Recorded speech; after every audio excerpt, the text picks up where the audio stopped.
Today we're going to be talking about a piece of software called iPhoto. Now this is the dock that everybody can use if they want to. It's a shortcut for loading up your applications. Now I've intentionally taken out the piece of software called iPhoto that I want to look at, just in case you haven't got it in your dock. Now you go up to the Go in the command menu up at the top of your screen. You come down to Applications, and then what we do is we go looking for iPhoto. There it is. I click on it, hold down the mouse key, bring it down to the dock where I can see. I move it along to see where I want to put it, and when it creates a space I just drop it there, and there it is. So I'm now going to go back up and click the red button to get rid of Applications, come down here, and I'm going to click on iPhoto.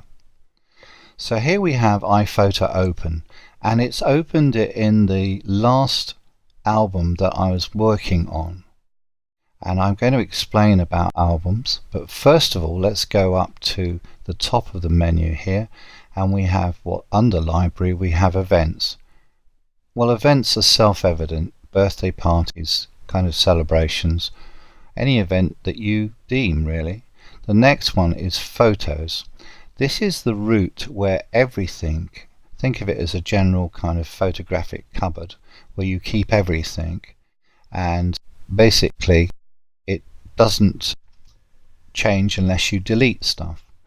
Now then you have down here you have albums.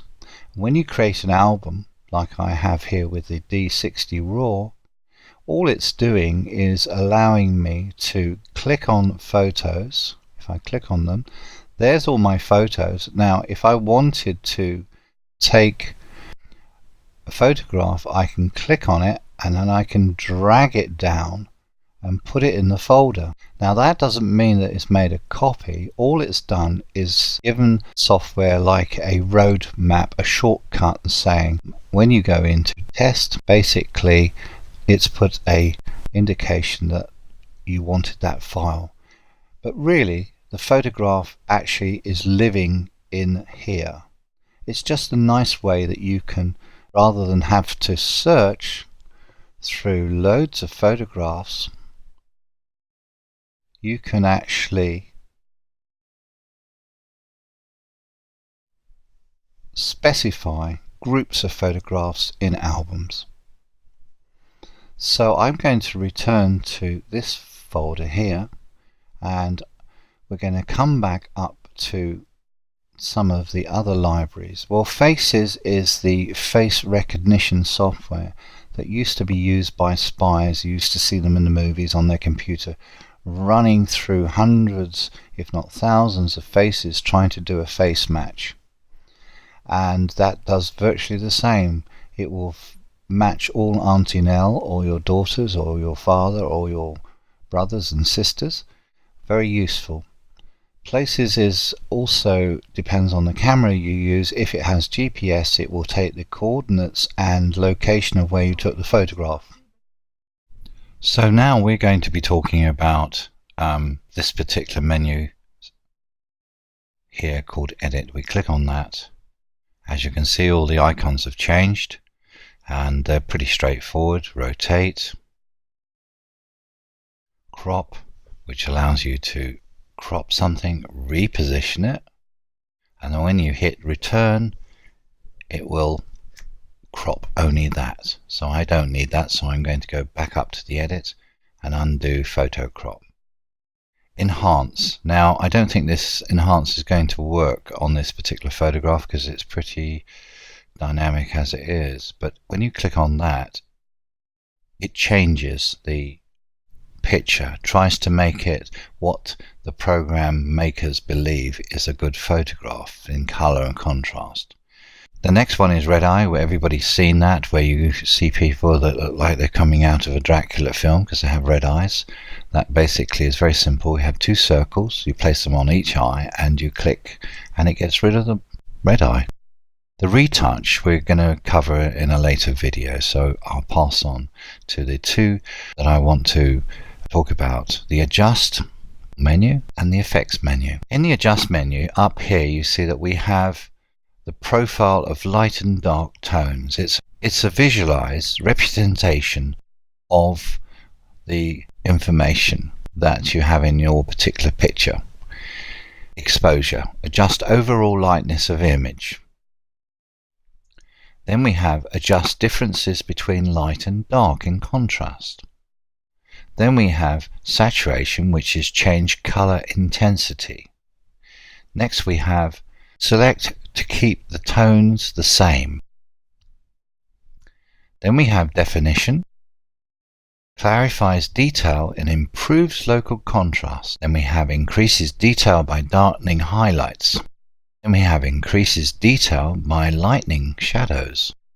And then we have sharpens or softens focus. And then we have denoise, which is smooth out the grainy quality of a photograph. Now obviously not all of these are going to show up on this video, so I'm going to try and do some dramatic shifts that I probably wouldn't use actually in the photograph itself. See, as you can see, I'm darkening it, the exposure between light and dark. I'm going to the dark and I'm going to the light side now. So that's obviously a useful tool, and the same with the contrast. I'm basically contrasting it, but you probably won't see too much because it's quite subtle. So the idea of this is that you play around with your photograph and you fine-tune it to get what you consider to be a great looking picture. So I'm going to just go through and tweak some things.